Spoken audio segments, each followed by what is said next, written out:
Saludos estimados estudiantes. En la clase de hoy continuaremos con el estudio de la fisiología del aparato respiratorio. En la clase de hoy trataremos el tema sobre la circulación pulmonar. Cuando hablamos de circulación pulmonar tenemos que tener en cuenta la relación de los pulmones con el corazón. Como lo vimos en las clases de cardiovascular, existe una circulación mayor y una circulación menor. La que hoy nos interesa es la circulación menor. En esa circulación menor, la sangre que viene del cuerpo llega al lado derecho del corazón, del atrio pasa al ventrículo derecho y a través de la válvula pulmonar sale por el tronco pulmonar, conocido también como arteria pulmonar. Esa arteria pulmonar rápidamente se divide en dos ramas que van a ir a cada uno de los pulmones. De allí la sangre va a circular por todo el tejido pulmonar para entrar en contacto con los alvéolos y producir la hematosis. Luego esa sangre retorna por las venas pulmonares que van a desembocar ¿dónde? En el atrio izquierdo. Del atrio izquierdo pasa al ventrículo izquierdo y de allí por la válvula aórtica hacia la aorta para ir a la circulación sistémica.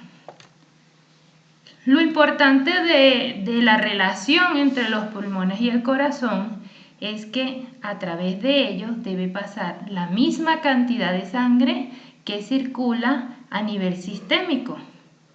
Entonces, para que eso pueda ocurrir sin causar complicaciones debidas a las diferencias de presión, el pulmón se vale de mecanismos que le permitan albergar el mismo volumen de sangre que circula en todo el cuerpo sin alterar la presión sanguínea o sin que esa presión sanguínea llegue a niveles que produzcan un edema pulmonar. Cuando nosotros hablamos de circulación pulmonar, en realidad estamos involucrando dos tipos de circulación. Una, que es la que generalmente nos viene a la mente, que es esa que acabamos de describir, que es una circulación en la que el propósito es oxigenar la sangre, ¿sí? A nivel de los alvéolos, pero hay otra circulación que muchas veces obviamos, que es la circulación propia del tejido pulmonar.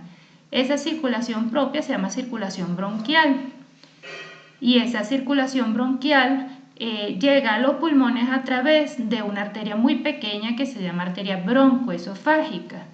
En la mayoría de las especies, esa arteria broncoesofágica se origina en la quinta arteria intercostal dorsal.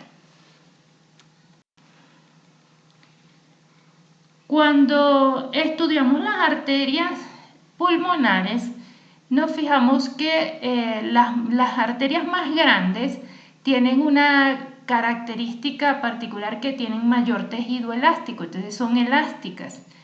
Pero las arterias más pequeñas, las que acompañan a los bronquiolos y ya cercano a los alvéolos, ya antes de desembocar en la red capilar, tienen más cantidad de músculo liso que tejido elástico. Eso quiere decir que la regulación de la vasoconstricción, vasodilatación de estos vasos se produce a ese nivel. O sea que la acción de los sistemas de control extrínsecos, neurohormonales o sistemas de control local actúan sobre esos vasos más pequeños. Entonces, entre las diferentes especies vamos a encontrar características particulares. Hay unos que tienen mayor cantidad de músculo liso que otros y eso le va a permitir a ellos ser más o menos resistente a condiciones adversas como la hipoxia. Por ejemplo, los animales que están adaptados evolutivamente a zonas altas donde hay pocos niveles de oxígeno, entonces van a tener una mejor adaptación de estos vasos. Generalmente tienen menos cantidad de músculo liso, por lo tanto los vasos responden menos a los reflejos que produce la hipoxia a nivel alveolar. ¿Qué es lo que pasa con esto? Normalmente en el tejido pulmonar se produce lo contrario a lo que ocurre en el tejido en los otros tejidos a nivel sistémico. Y es que la hipoxia a nivel alveolar produce una vasoconstricción. Si recordamos las clases de control local del flujo sanguíneo, cuando disminuyen los niveles de oxígeno en un tejido se produce vasodilatación. Esto con la finalidad de que llegue una mayor cantidad de sangre y una mayor cantidad de oxígeno a esos tejidos. ¿Por qué ocurre en el pulmón lo contrario? Porque resulta que cuando el animal está inspirando, sobre todo si está en reposo, no todos los alvéolos reciben el aire inspirado. Entonces, en determinado momento, ciertas partes del pulmón se encuentran en un estado hipóxico. Entonces, en ese momento, el reflejo que se produce de vasoconstricción de esas arteriolas que están aportando sangre a los alvéolos, y eso permite optimizar el flujo sanguíneo, o sea, derivarlo hacia aquellas zonas que sí están siendo ventiladas. Esa es la función principal de ese mecanismo totalmente opuesto a lo de los tejidos sistémicos. Pero resulta que en ciertas condiciones pues tiende a ser nocivo. Por ejemplo, una especie que no esté adaptada a vivir en climas de altura donde no hay suficiente oxígeno, se va a producir una hipoxia generalizada, ya no va a ser por zonas del tejido pulmonar. Esa hipoxia generalizada produce una vasoconstricción permanente y esa vasoconstricción, si persiste en el tiempo, se va a traducir en una hipertensión pulmonar que finalmente termina produciendo una insuficiencia cardíaca. Entonces, fíjense como un mecanismo que es protector, que permite optimizar el riego sanguíneo pulmonar o la oportunidad de que la sangre sea oxigenada, puede terminar causando un problema. Cuando hablamos de circulación pulmonar, debemos tener en cuenta dos tipos de circulación dentro del tejido. Uno, alveolar, representado por la red capilar que rodea los alvéolos y que es donde se produce el intercambio gaseoso. La otra circulación es la extraalveolar, que está representada por todos los vasos que acompañan a los bronquios y que están relacionados con el tejido intersticial. Esos vasos son las ramas de la arteria pulmonar y las ramas de la arteria bronquial. Entonces vamos a tener una doble circulación a ese nivel. La sangre que viene del corazón, del lado derecho, para ser oxigenada en el tejido pulmonar, que discurre a través de las ramas de la arteria pulmonar, y la sangre propia del tejido pulmonar que va a través de las ramas de la arteria bronquial, que va a permitir la nutrición del tejido pulmonar. De hecho, esa circulación a través de las ramas de la arteria bronquial tiene una función importante que vamos a ver más adelante. Entonces, en esta imagen de la derecha tenemos la rama de la arteria pulmonar. Fíjense cómo da sus ramificaciones hacia los tabiques interalveolares para capilarizarse y producir el intercambio gaseoso. Y por el otro lado del bronquio vemos las ramas de la arteria bronquial que van a nutrir todas las estructuras del tejido pulmonar.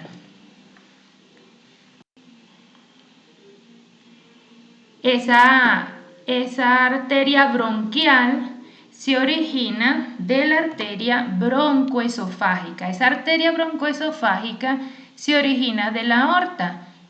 Varía su origen entre las especies. Generalmente se ha reportado a nivel de la quinta arteria intercostal, que es una rama directa de la aorta, la intercostal dorsal. ¿Okay? Esa arteria se ramifica, se bifurca en dos ramas, una para el pulmón derecho y una para el pulmón izquierdo. A su vez, cuando entra el tejido pulmonar, se va dividiendo igual como se dividen los bronquios, acompañando a esos bronquios hasta el final, hasta la región alveolar de ese tejido. Y lo mismo ocurre con las ramas de la arteria pulmonar. Un aspecto importante de las ramas de la arteria bronquial es que ellas en los bronquios forman una estructura vascular que se llama plexo vascular subepitelial. ¿Qué sería esto que está aquí? Pero se ubica en la parte interna de la pared de los bronquios, por eso se llama subepitelial. ¿Qué hace ese plexo vascular? Como es sangre que viene a temperatura corporal, porque es una rama de la aorta, entonces ese plexo le va a permitir a los bronquios calentar el aire que va entrando hacia la región alveolar. Entonces, esa temperatura que le aporta ese plexo subepitelial al aire evita que ese aire llegue a temperatura ambiente a nivel de los alvéolos. Aparte de eso, a ese aire, a ese nivel, se le aporta humedad. Acuérdense de las células que mencionamos en la clase pasada, las células claras que producen secreción, una secreción acuosa, diferente a la secreción que producen las células caliciformes, que es mucosa. Ambas secreciones son protectoras para ese tejido epitelial. Entonces, función principal del plexo vascular subepitelial es la termorregulación. Entonces, este mecanismo lo utilizan los animales para disipar calor en casos de golpe de calor.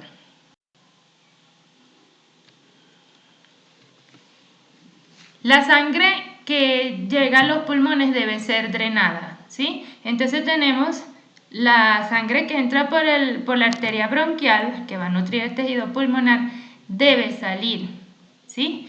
Pero resulta que de los pulmones salen las venas pulmonares que traen la sangre oxigenada, ¿sí? Que viene de los alvéolos y que entró a los pulmones por la arteria pulmonar. Entonces, esas arterias, ramas de la arteria bronquial llegan hasta el plexo capilar de los alvéolos y se van a anastomosar con las arteriolas justo antes de que se capilaricen. Entonces, de esa manera drena la sangre para devolverse entonces junto con el resto de la sangre de las venas pulmonares.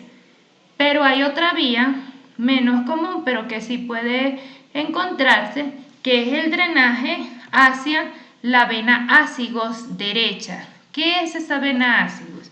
Fíjense, en el techo del tórax se forma una vena que va recolectando las intercostales dorsales, o sea, va recolectando sangre del techo y las paredes del tórax. Una vez que llega a nivel del corazón, esa gran vena desemboca en la vena cava craneal. Esa vena se llama ácigos derecha.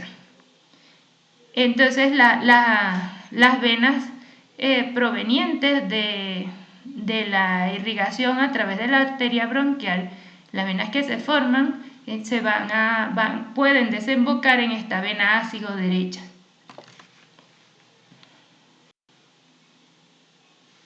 En esta imagen podemos observar lo que yo les comenté, ¿sí? La vena ácigo derecha se forma recibiendo la contribución de sangre de las intercostales dorsales, incluso de venas espinales que vienen de la columna vertebral, ¿sí? Y entonces a ella se le une la vena broncoesofágica, que es la equivalente a la arteria broncoesofágica. Allí drena la sangre que viene de los pulmones, de la nutrición propia del tejido pulmonar, recuerden, porque el resto de la sangre que circula por los pulmones, que pasa por los alvéolos, va a desembocar en el corazón a través de las venas pulmonares que llegan al atrio izquierdo.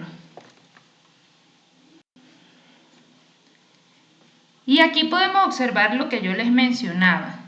Si se fijan, esta es una arteria bronquial, ya a este nivel sería bronquiolar, y ocurre una anastomosis con las arterias bronquiolares, que son ramas de la arteria pulmonar. Esto está en azul, aun cuando sea la arteria pulmonar, porque recuerden que ella lleva sangre no oxigenada. Y a la derecha de la imagen, esto que vemos aquí es la vena pulmonar. Entonces, las arterias bronquiolares desembocan en las arteriolas bronquiolares, desembocan en las arteriolas pulmonares se capilarizan, o sea, esa sangre se mezcla allí, se capilariza y luego van a formar las venas pulmonares, que en este caso lo colorearon púrpura porque la sangre ahí ya va oxigenada y va hacia las venas pulmonares y atrio izquierdo. Uno de los factores determinantes para que a nivel de la circulación menor circule la misma cantidad de sangre que va en la circulación mayor es la resistencia vascular a nivel pulmonar.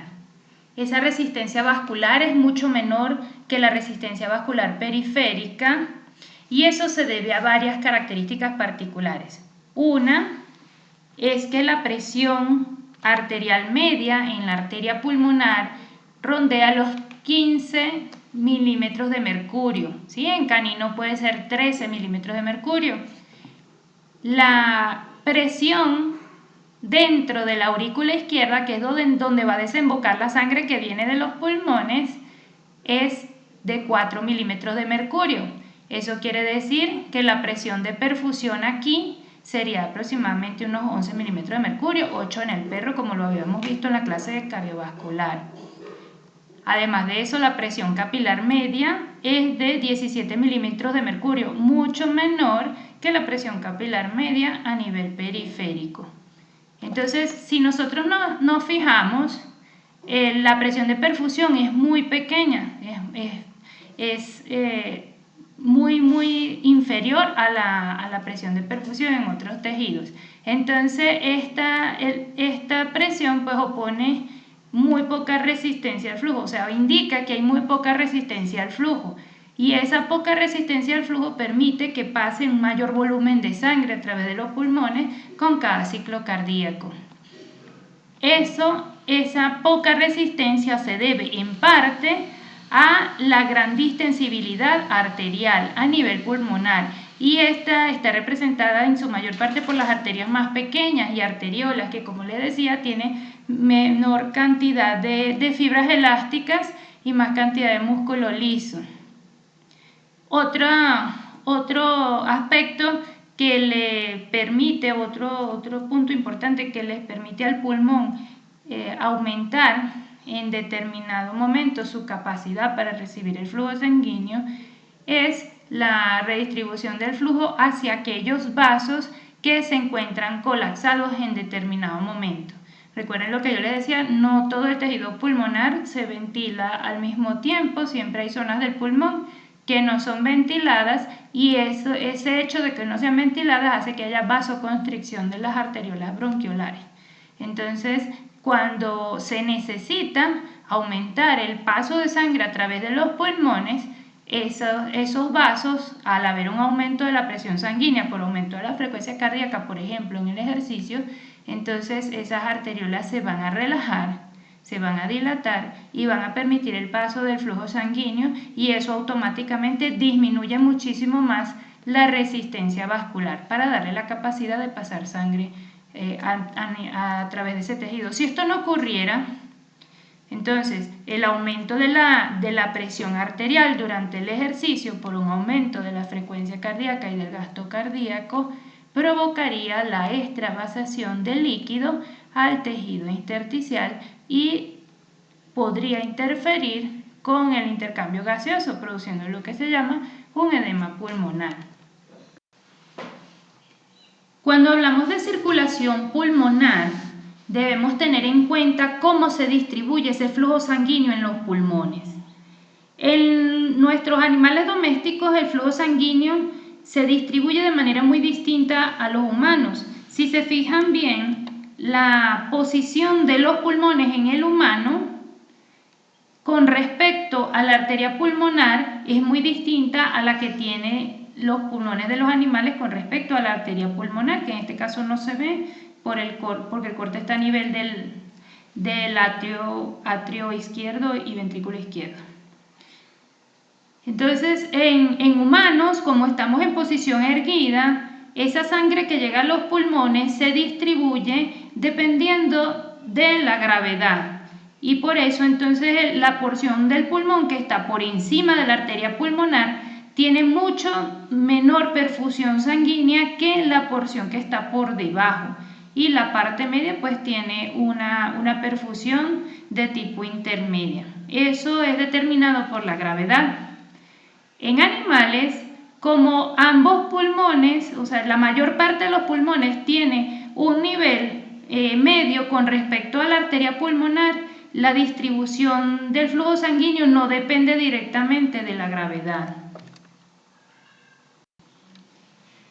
Si nos fijamos en la imagen de la izquierda, este es el pulmón de un caballo, de un equino, y se ubica la entrada de la arteria pulmonar y sus ramificaciones. La distribución del flujo sanguíneo aquí está representada por los cambios de intensidad del color. Entonces la distribución mayor se da hacia la parte dorsal y caudal del pulmón. El volumen, el flujo sanguíneo está determinado en los animales domésticos por la resistencia al flujo que poseen los diferentes vasos dependiendo de su calibre. Este flujo sanguíneo, cuando es menor, cuando la presión sanguínea es menor, entonces va a ser un flujo intermitente si esa presión sanguínea con respecto a la presión alveolar es, en el caso de la presión diastólica es menor que la alveolar, entonces en ese momento se va a interrumpir el flujo sanguíneo y se va a retomar cuando ocurra la presión sistólica, que en ese caso sería mayor que la alveolar. Entonces estaríamos hablando de este caso, de un flujo sanguíneo intermitente, que depende o ocurre solo en el momento de la sístole, depende del ciclo cardíaco. En cambio, en aquellas zonas del pulmón como esta, que sería el lóbulo diafragmático o lóbulo caudal, donde hay una mayor perfusión y una mayor presión sanguínea, esa presión sanguínea de los capilares pulmonares siempre va a ser mayor que la presión dentro de los alvéolos, entonces el flujo sanguíneo va a ser continuo.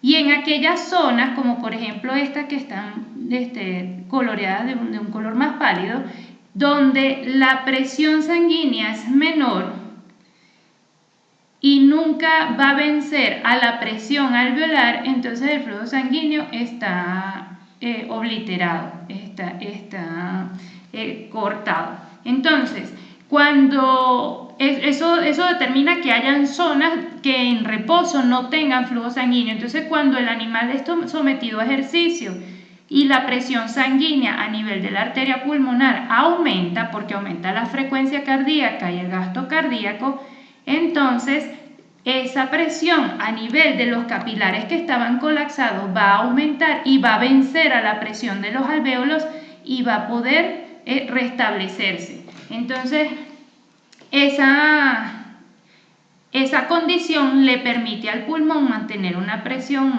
más o menos equilibrada, evitando una hipertensión y un edema pulmonar. Podemos concluir entonces que principalmente la vascularización o el flujo sanguíneo se distribuye en la parte dorsocaudal del pulmón. En reposo y en ejercicio se activa la parte craneal y ventral, donde están aquellos capilares que con una presión baja pues estaban colapsados. Se dilatan estos capilares, se permite el paso del flujo sanguíneo porque vence a la presión de los alvéolos y entonces se distribuye esa presión dentro de todo el pulmón. Entonces sabemos que la distribución del flujo sanguíneo depende de dos factores en los animales domésticos: del calibre y resistencia de los vasos y de la presión alveolar, que está estrechamente relacionada con los capilares, ya que si esa presión alveolar es mayor, comprime a los capilares sanguíneos alveolares e interrumpe automáticamente el flujo. La resistencia vascular en los vasos sanguíneos de los pulmones también sufre cambios pasivos que están relacionados con el ciclo respiratorio y el ciclo cardíaco. Estos cambios pasivos van a depender de la presión transmural.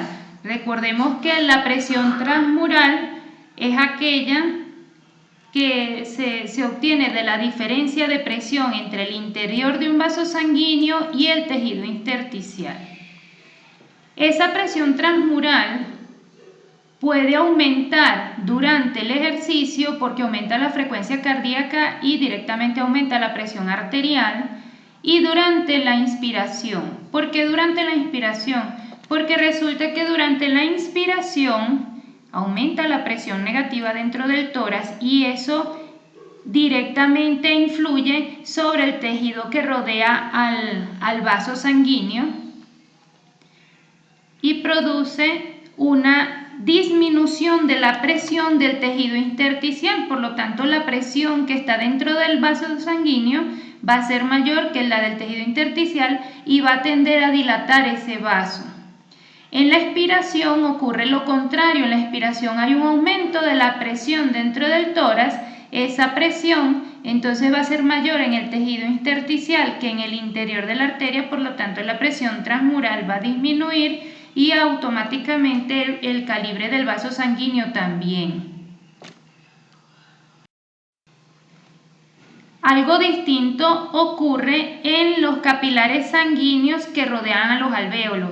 En la diapositiva anterior, esa información es válida para todos los otros vasos sanguíneos, hasta las arteriolas, pero en los capilares no ocurre lo mismo, porque cuando se da la inspiración, aumenta la presión alveolar, ¿sí? Que puede subir incluso más de 10 milímetros de mercurio.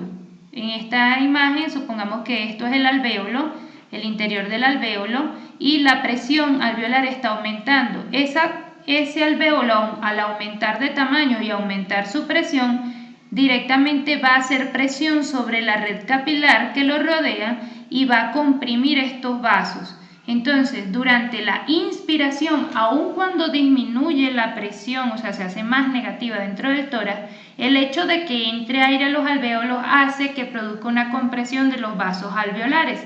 Entonces, se va a dar lo opuesto a lo que ocurre en el resto de los vasos del pulmón. Durante la inspiración va a aumentar la resistencia vascular porque va a disminuir el calibre de los capilares alveolares. Al igual que en el resto de los tejidos del cuerpo, la circulación pulmonar también tiene mecanismos de control neurohumoral.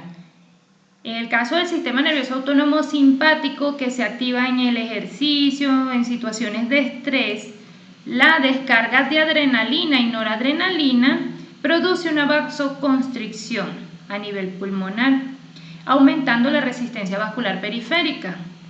En el caso de una descarga parasimpática a través del sistema nervioso autónomo parasimpático, específicamente a través del nervio vago, se produce una vasodilatación a nivel pulmonar. El grado de respuesta frente a estos estímulos del sistema nervioso autónomo va a variar dependiendo de la cantidad de fibras musculares lisas que están presentes en las arterias más pequeñas, que son las que contribuyen en mayor grado a los cambios de la resistencia vascular a nivel pulmonar. Pero estos cambios en la resistencia también se deben a la presencia de sustancias vasoactivas. En este caso tenemos las aminas vasoactivas como la bradicinina y en el caso de gases como el óxido nítrico. El óxido nítrico se produce a nivel de la célula endotelial y es descargado en el ejercicio o en la estimulación del parasimpático, en una descarga vagal. ¿Cómo es esto? En el caso del ejercicio, el aumento del flujo sanguíneo produce un efecto cizalla sobre las células endoteliales y estas, frente a ese estímulo, liberan óxido nítrico. También en el caso de la descarga vagal, la acetilcolina liberada en las terminales nerviosas del parasimpático induce una descarga o una liberación de óxido nítrico a nivel de las células endoteliales. Y el efecto neto de la acción de estas sustancias vasoactivas va a ser la vasodilatación. Otro factor importante que influye sobre la circulación pulmonar es la hipoxia. El hecho de que haya una baja cantidad de oxígeno presente en los alvéolos produce una vasoconstricción. Esa vasoconstricción, cuando es localizada en ciertas partes del pulmón, conduce a una redistribución del flujo sanguíneo, es decir, aquellas zonas hipoventiladas van a tener una vasoconstricción para optimizar ese flujo y llevarlo solo a los sitios donde sí se va a dar efectivamente un intercambio gaseoso. Eso ocurre en condiciones normales, pero cuando esa hipoxia es generalizada y es permanente, por ejemplo, en bovinos que se encuentran a grandes alturas donde la concentración de oxígeno es inferior a la normal, a la óptima, o en aquellos animales que están padeciendo procesos inflamatorios o infecciosos como una neumonía, entonces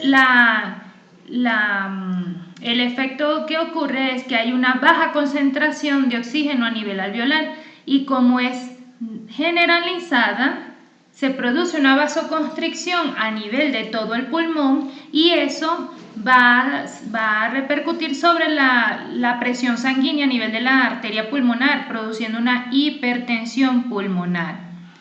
Esa hipertensión pulmonar, si se mantiene en el tiempo, si se hace crónica, conlleva a una insuficiencia cardíaca derecha, conocida como cor pulmonar. Esta insuficiencia cardíaca pues generalmente conlleva a la muerte del animal si no es atendida a tiempo. Científicamente se ha demostrado que el mecanismo de vasoconstricción debido a la hipoxia no tiene un control neurológico directo porque se ha comprobado en pulmones aislados a nivel de laboratorio. Entonces, en los pulmones, en condiciones normales de oxigenación, o sea, en normoxia, las mitocondrias producen peróxido de hidrógeno. Este peróxido de hidrógeno actúa sobre los canales de potasio, abriéndolos. Si se abren los canales de potasio, recuerden que como el potasio intracelular es mayor que el extracelular, él va a tender a salir y se va a producir una hiperpolarización celular. Esa hiperpolarización relaja la musculatura lisa vascular produciendo una vasodilatación. Eso es en condiciones normales. Durante el ejercicio también se producen cambios en la circulación pulmonar. Durante el ejercicio el gasto cardíaco aumenta 6 a 8 veces el gasto cardíaco normal. Ese aumento produce directamente un aumento de la presión arterial a nivel de la arteria pulmonar, que está aproximadamente alrededor de los 35 milímetros de mercurio en la mayoría de los mamíferos. Ese aumento de la presión arterial produce liberación de óxido nítrico. Esa liberación se da por el efecto cizalla que produce el roce de la sangre con las células endoteliales. Ese aumento de la presión arterial también, como efecto mecánico, produce vasodilatación. Ese sería el efecto pasivo sobre la circulación, sobre la resistencia vascular sanguínea a nivel pulmonar que tiene el ejercicio. En los equinos, la presión de la arteria pulmonar en un ejercicio intenso puede llegar a ser de 90 milímetros de mercurio. Esa alta presión sanguínea produce una extravasación de eritrocitos a nivel de los alvéolos pulmonares y esa extravasación se conoce como hemorragia pulmonar inducida por ejercicio y se manifiesta clínicamente por epístasis, que es salida de sangre a través de los hollares.